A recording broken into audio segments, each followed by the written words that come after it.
मैं नूतन कुमार दिवंगन, सहायक प्राध्यापक शासकीय दिग्विजय महाविद्यालय राजनांदगांव।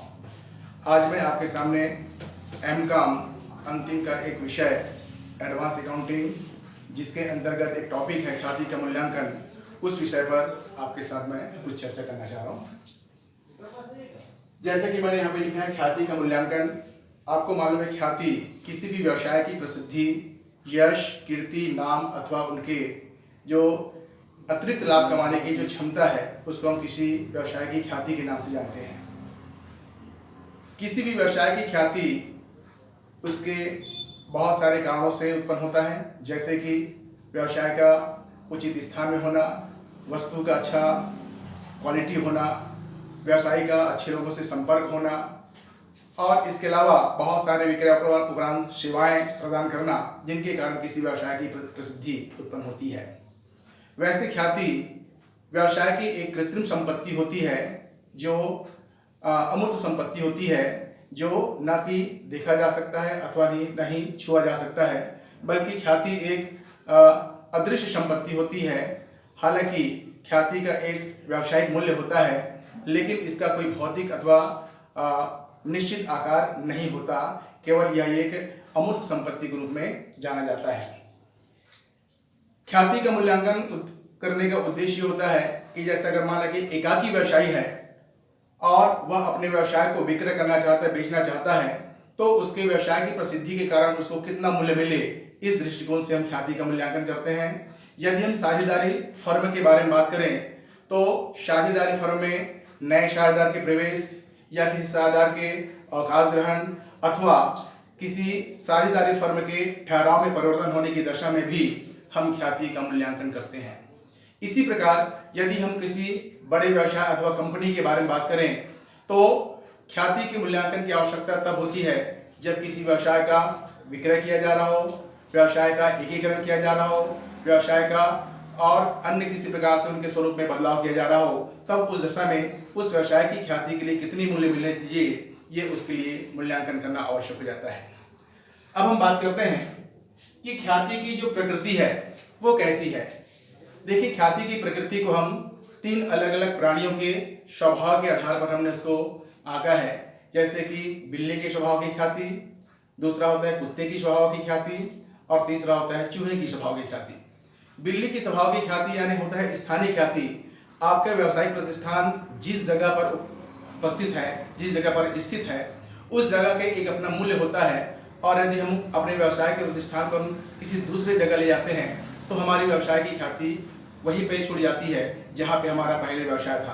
अर्थात बिल्ली के स्वभाव की ख्याति का मतलब ये है कि वो स्थानीय ख्याति होता है, स्थान पर आधारित होता है। स्थान परिवर्तन होने पर उस ख्याति का मूल्य कम हो जाता है।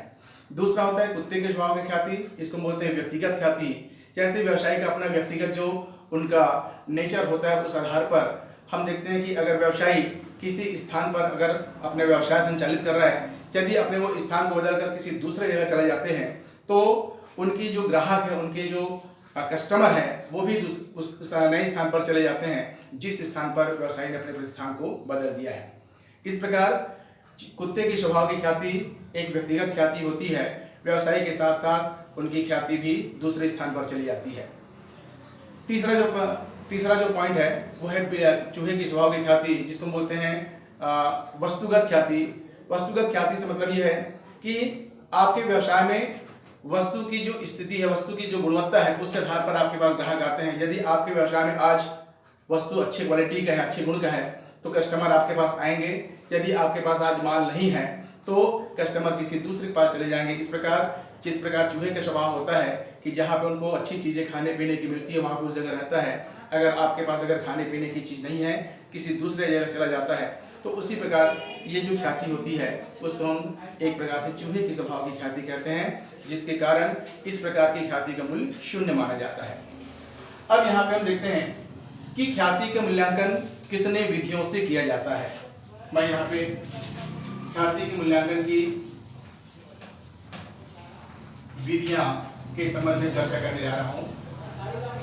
4 विधि होता है। पहला औसत लाभ विधि, औसत लाभ विधि। दूसरा अधिलाभ विधि,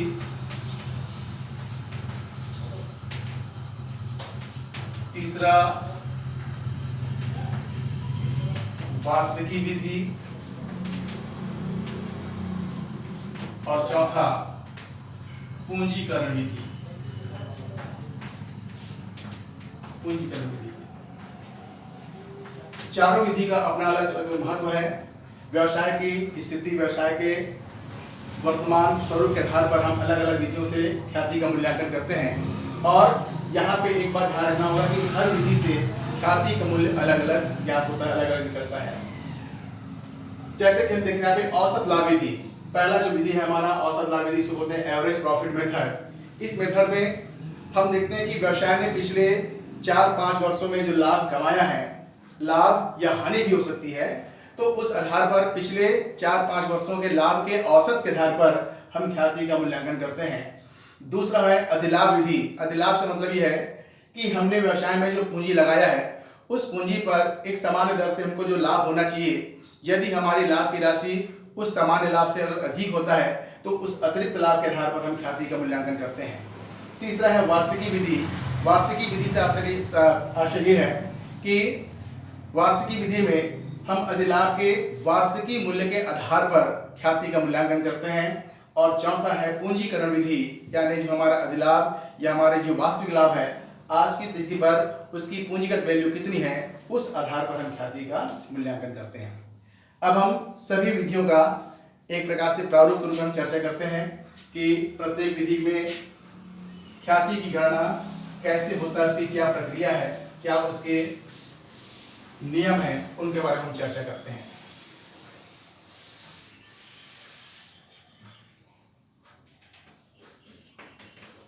पहला है औसत लाभ विधि, average profit method.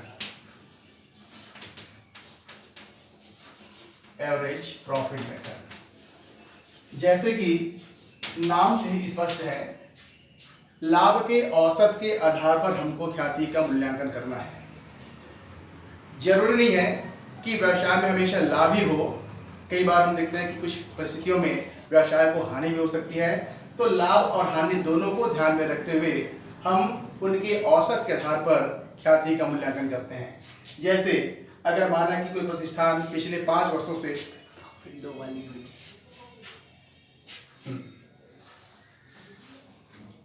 Average profit method,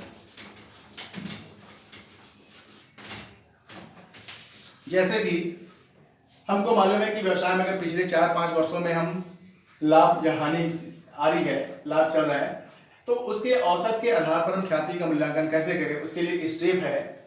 सबसे पहले हम औसत लाभ की गणना करते हैं। औसत लाभ बराबर कुल वर्षों का लाभ माइनस हानि बटे कुल वर्षों की संख्या। इसी औसत लाभ को हम वास्तविक लाभ भी कह सकते हैं। जैसे माना कि पिछले 5 साल में 4 वर्ष लाभ हुआ है और 1 वर्ष हानि हुई है, तो 4 वर्ष के लाभ को जोड़ेंगे और उनमें से 1 वर्ष की हानि को घटा देंगे, कुल जो आएगा उसको वर्षों की संख्या यानी 5 वर्षों की संख्या से भाग दे देंगे, तो औसत लाभ निकल जाता है। इस औसत लाभ में कुछ हमको समायोजन भी करना होता है। जैसे अगर माना कि लाभ में से कुछ समायोजन होना छूट गया है, जैसे कि प्रबंधकीय व्यय, मैनेजमेंट एक्सपेंसेस, फिर पारिश्रमिक रेम्युनरेशन,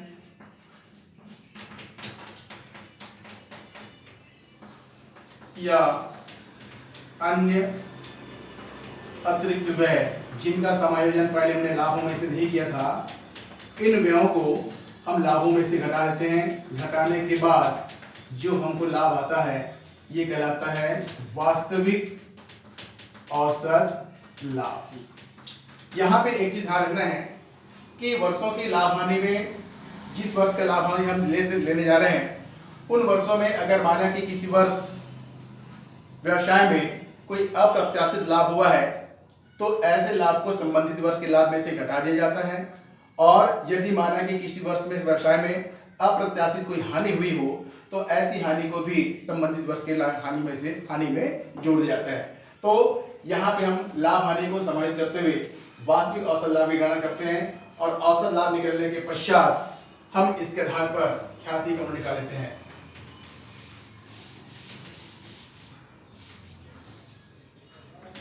ख्याति बराबर वास्तविक औसत लाभ गुना क्रय वर्षों की संख्या। यहाँ पे क्रय वर्षों की संख्या हमको प्रश्न में दिया होता है कि कितने वर्षों की क्रय के आधार पर हमको ख्याति का मूल्यांकन करना है। अगर माने कि प्रश्न में क्रय वर्षों की संख्या नहीं दिया हो तो सामान्यतः 3 वर्षों के क्रय के आधार पर किसी भी व्यवसाय की ख्याति का मूल्यांकन किया जाता है। ये पहली विधि हो गया औसत लाभ विधि। इस नियम को ध्यान में रखते हुए हम इस विधि से ख्याति का मूल्यांकन कर सकते हैं। चलिए दूसरी विधि के बारे में मैं गणना विधि बता देता हूं। दूसरी जो विधि है अधिलाभ विधि, super profit method.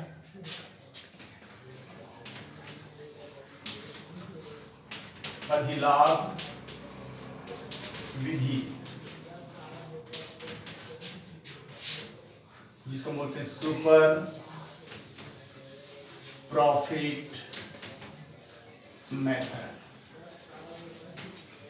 Super profit अधिलाभ से मतलब होता है, जैसे कि मैंने आपको पहले बताया कि हम व्यवसाय में जो पूंजी लगाए हैं उस पूंजी के आधार पर हमको एक व्यापार में सामान्य रूप से जो लाभ होना चाहिए, यदि हमारी व्यवसाय की वास्तविक लाभ उस सामान्य लाभ से अधिक है तो जो अतिरिक्त लाभ हो रहा है उसको बोलते हैं अधिलाभ। उस आधार पर हम ख्याति का मूल्यांकन करते हैं। इसके लिए 3 स्टेप में हमको जाना होता है। पहला स्टेप वास्तविक लाभ की गणना। वास्तव में हमको पिछले वर्षों में कितना लाभ हुआ है, इस प्रकार से उसको हम औसत के आधार पर भी निकाल सकते हैं। पिछले कुछ वर्षों में जो लाभ हुआ उस औसत लाभ के आधार पर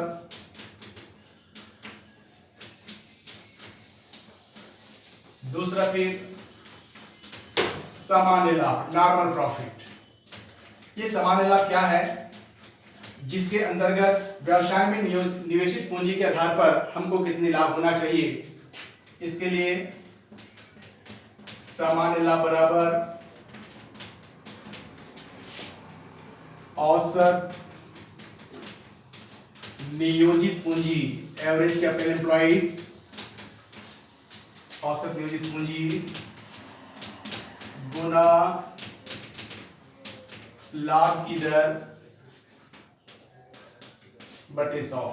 लाभ की दर हमको दिया होता है प्रश्न में कि जिस प्रकार के व्यवसाय में हमने पैसे लगाया है उस व्यवसाय में नियोजित पूंजी पर कितने प्रतिशत की दर से हमको लाभ होना चाहिए। यहां से सामान्य लाभ निकल जाएगा। और तीसरा स्टेप इसके पश्चात फिर जब वास्तविक लाभ और सामान्य लाभ दोनों निकल जाता है तो यहां से फिर हम अधिलाभ की गणना करते हैं। अधिलाभ बराबर वास्तविक लाभ माइनस सामान्य लाभ। ध्यान रखेंगे अधिलाभ तभी होगी जब हमारी वास्तविक लाभ की राशि सामान्य लाभ से अधिक होगा। उसी स्थिति में हमको अधिलाभ ज्ञात होगा, और जब अधिलाभ निकल जाएगा उस आधार पर फिर हम ख्याति का मूल्य ज्ञात करते हैं। ख्याति बराबर अधिलाभ गुना क्रय वर्षों की संख्या।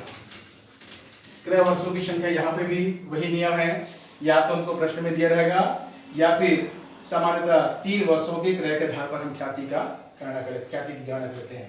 ये अधिलाभ विधि से ख्याति की गणना करने के नियम है। इसमें एक चीज ध्यान रखना पड़ेगा कि औसत नियोजित पूंजी क्या है। सामान्यतः औसत नियोजित पूंजी हमको प्रश्न में दिया होता है, लेकिन अगर नहीं दिया है तो हमको इसके लिए अलग से गणना भी करना पड़ सकता है, जिसके लिए मैं आपको प्रारूप बता देता हूं।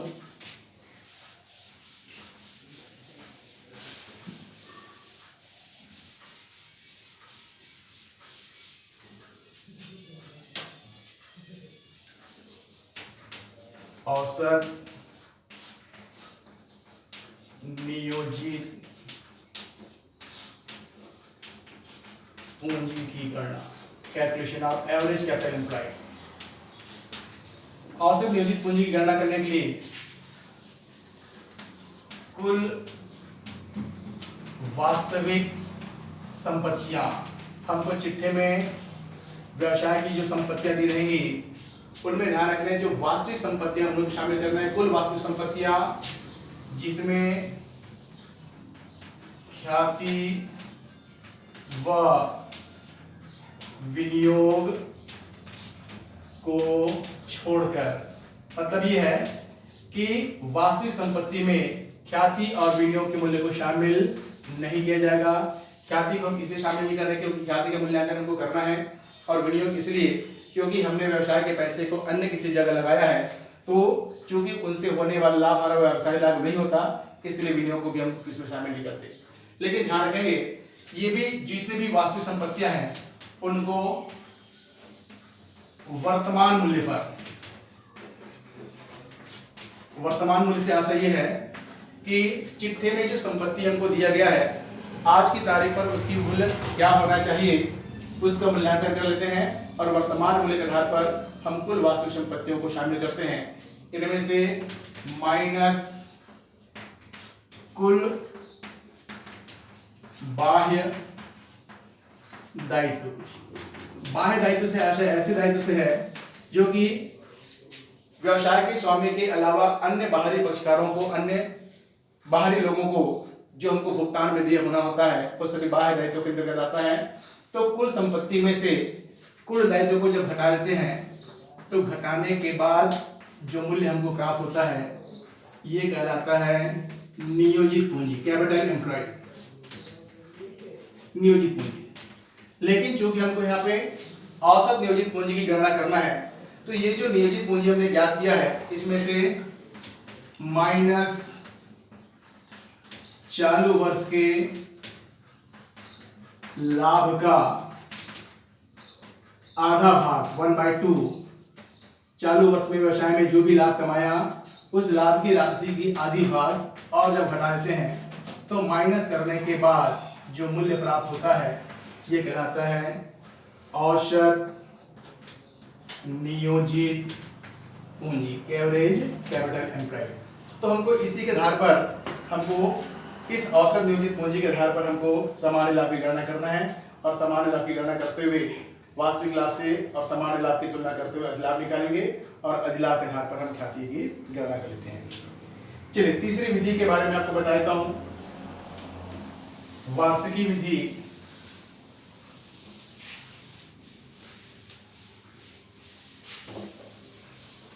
नाम से स्पष्ट है, 1 रुपए की वार्षिकी वर्तमान मूल्य के आधार पर हम व्यवसाय की ख्याति का गणना करते हैं,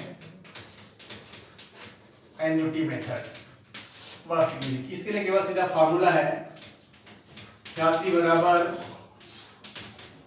अधिलाभ, अधिलाभ वैसे ही निकलेगा जैसे भी पिछले मेथड में हमने चर्चा किया, अधिलाभ गुना 1 रुपए का वार्षिकी वर्तमान मूल्य, annuity present value of ₹1, annuity present value of ₹1। यदि ये मूल्य 1 से अधिक दिया है, जैसे 2.3, 3.5 इस टाइप से दिया है तो गुणा करेंगे। लेकिन अगर वर्तमान मूल्य की राशि दशमलव में दिया हो, 0 से कम हो, तो ऐसी दशा में यहाँ पे जब वार्षिकी मूल्य को हम गुणा कर रहे हैं वहां पे इसको अधिलाभ से भाग दिया जाएगा। इस आधार पर हम ख्याति की गणना वार्षिक विधि से कर लेते हैं। चौथा और अंतिम विधि है, अच्छा, यदि 1 रुपए की वार्षिकी वर्तमान मूल्य को हम गणना करना है तो इसके लिए भी इसको बोलते हैं एपीवी, एन्युटी प्रेजेंट वैल्यू। आप इसका भी मूल्य ज्ञान निकाल सकते हैं। एपीवी वार्षिकी वर्तमान मूल्य बराबर 1 minus 100 divide by 100 plus R to the power n multiplied by 100 by r। यहां पे r का मतलब है सामान्य लाभ की दर जो हमको प्रश्न में दिया होता है, और n बराबर क्रय वर्षों की संख्या। इस आधार पर हम 1 रुपए के वार्षिक मूल्य की भी हम गणना कर लेते हैं, और जब हमको 1 रुपए की वार्षिक मूल्य ज्ञात हो जाएगा तो उस आधार पर हम वार्षिक विधि से ख्याति का मूल्यांकन कर लेते हैं। चौथी और अंतिम जो विधि है वो है पूंजीकरण विधि। इसमें भी पूंजीकरण से आशा है कि व्यवसाय में हमको जो लाभ प्राप्त हो रहा है उस लाभ का पूंजी मूल्य कितना होना चाहिए, उस आधार पर हम ख्याति का मूल्यांकन करते हैं। चौथा और अंतिम विधि है पूंजीकरण विधि, कैपिटलाइजेशन मेथड। पूंजीकरण विधि में भी हम ख्याति का मूल्यांकन 2 प्रकार से कर सकते हैं। पहला है वास्तविक लाभ का पूंजीकरण, कैपिटलाइजेशन ऑफ एक्चुअल प्रॉफिट। हमने जो वास्तविक लाभ निकाला है उस आधार पर, उसके पूंजी मूल्य के आधार पर हम ख्याति के मूल्य निकाल लेते हैं। इसके लिए सीधा फार्मूला है ख्याति बराबर वास्तविक लाभ गुना 100 सामान्य लाभ की दर, normal rate of return, bracket में लगाने के माइनस नियोजित पूंजी, या कई बार औसत नियोजित पूंजी दे देते हैं, जैसे कि प्रश्न में हमको दिया हो। तो वास्तविक लाभ का पूंजी मूल्य में से नियोजित पूंजी हम घटा देते हैं, तब उस आधार पर हमको वास्तविक लाभ के पूंजीकरण के आधार पर हम ख्याति का मूल्यांकन कर लेते हैं। दूसरा है अधिलाभ का पूंजीकरण, कैपिटलाइजेशन ऑफ सुपर प्रॉफिट। अधिलाभ, यदि हमने प्रश्न में अधिलाभ की गणना कर लिया है तो उस अधिलाभ के आधार पर सीधा सीधा हम पूंजीकरण विधि से ख्याति का मूल्य ज्ञात करते हैं। केवल इसके लिए फार्मूला है ख्याति बराबर अधिलाभ गुना 100 बटे सामान्य लाभ की दर, ये फार्मूला है। और एक चीज ध्यान रखेंगे, पूंजीकरण विधि में हम ख्याति की गणना चाहे वास्तविक लाभ के पूंजीकरण के आधार पर करें या अधिलाभ के पूंजीकरण के आधार पर करें, दोनों तरीके से ख्याति का मूल्य एक समान आएगा, बराबर आएगा। लेकिन ख्याति के मूल्यांकन करने की जो 4 अलग अलग विधियों के बारे में चर्चा किया, प्रत्येक विधि से ख्याति का मूल्य जो है अलग अलग ज्ञात होगा। हो गया।